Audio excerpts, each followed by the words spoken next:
If you want a smarter way to use your phone, you can easily turn on Google Assistant in just a few steps. It helps you search, set reminders, make calls, and control your phone using only your voice.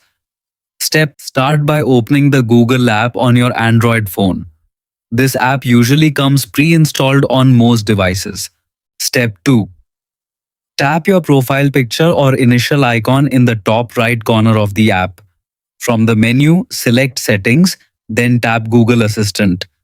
Step 3. Scroll down until you find the General section. You will see a toggle option for Google Assistant. Turn it on to activate the feature. Step 4.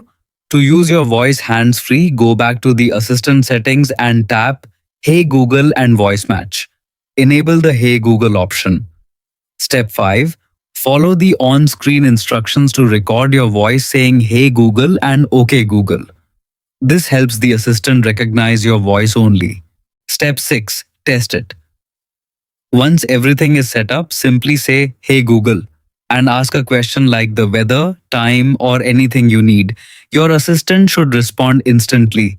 Now your Android phone is ready for hands-free help anytime. You can control your device faster, smarter, and more easily just by speaking.